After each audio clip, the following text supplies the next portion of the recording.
It's another wonderful day and time.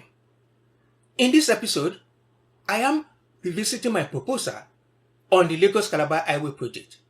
I firmly believe it can be delivered in 4 years, not the projected 8 years. I will also outline the key suggestion on how this accelerated timeline can be achieved. Welcome back to the channel. Grab your popcorn and drink.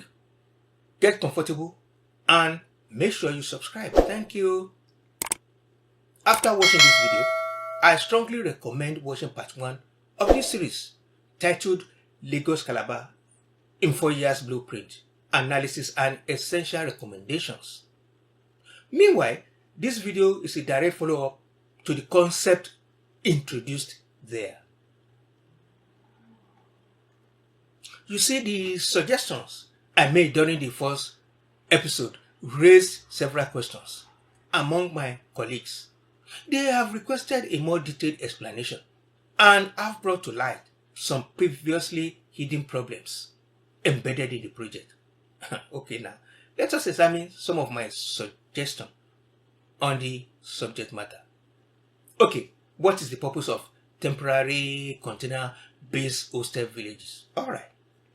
Answer: to address the accommodation needs for workers near key construction zones with secure, basic and humane temporary facilities.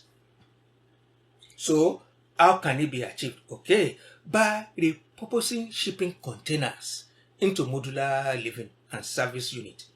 This approach is highly efficient and cost effective, as the structures are temporary and the containers can be relocated and repurposed after the project, preventing financial waste. Now, listen to the following. You see, a single village along the coastal road will be configured to include, let's say, accommodation, which is accommodation modules, containers fitted with secure bunk beds, dining facilities, a container-based kitchen and restaurant, clinic, a basic medical unit for first aid and primary health care, sanitation, disposable mobile toilet and shower units. A reliable clean water supply is fundamental to ensuring temporary accommodation is livable. And above all, nutrition support.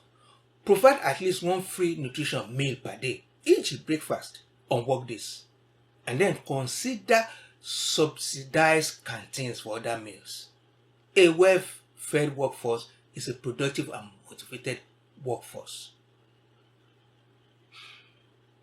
Furthermore, added benefit, if you like, this initiative will stimulate the local economy, awarding contracts to the fabrication, transportation, and outfitting of these containers will generate significant employment opportunities for local artisans, craftsmen, welders, caterers, nurses, and various other trades.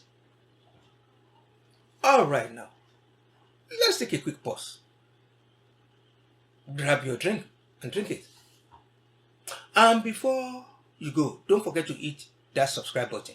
If you're already subscribed, thank you so much for your support. Alright, let's continue. You see, in another development, a concern was raised that the sand settlement process with a duration of up to 6 months could inadvertently slow the project progress. Okay, in response, I recommended mitigating this delay by reallocating. Let me take that.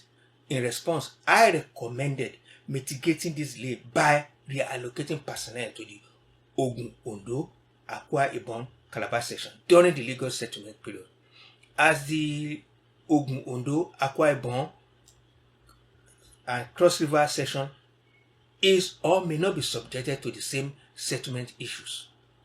Work can commence there immediately, thereby optimizing the project timeline. Where feasible, please listen to this, where feasible, the use of a prefabricated bridge on the Lagos-Calabar road is recommended as an alternative to conventional bridge construction.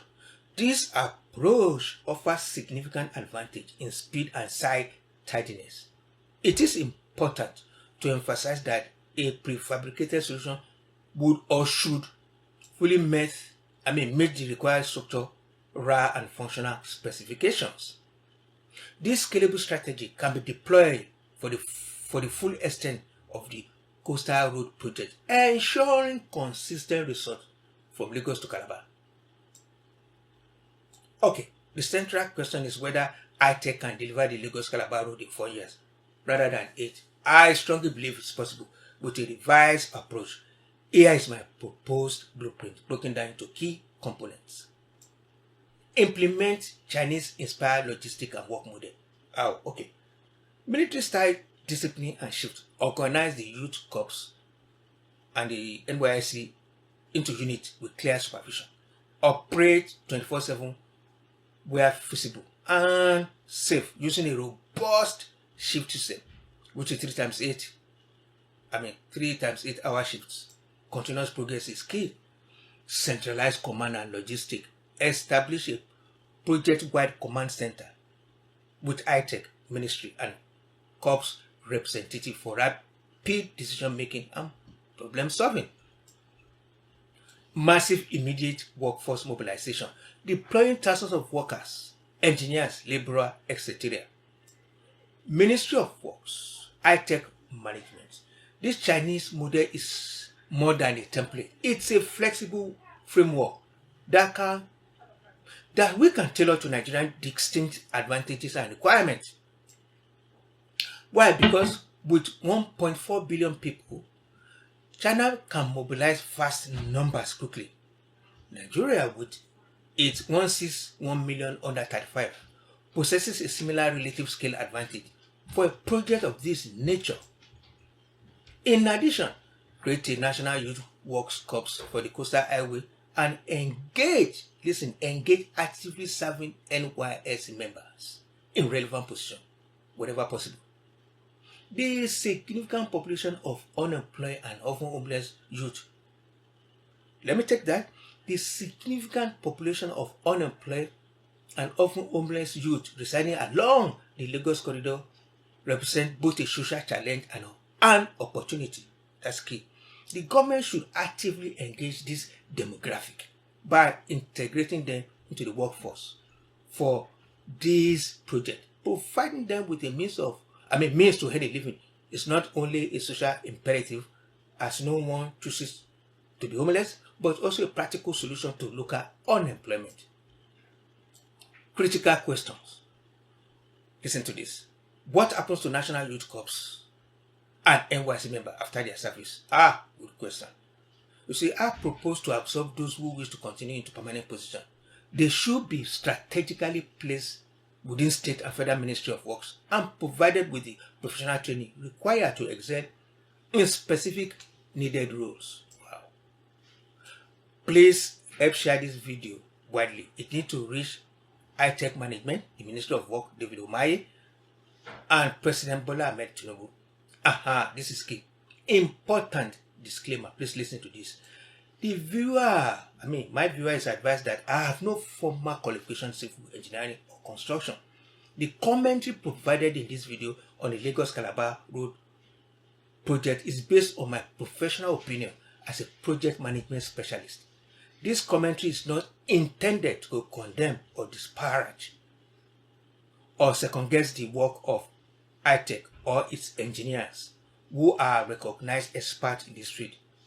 All observations are made strictly through the lens of project management methodology. And now for the best part. We are on a mission to generate wealth and create jobs. Your support means everything, so please subscribe, like, and comment. Catch you next time. Thank you. Bye now.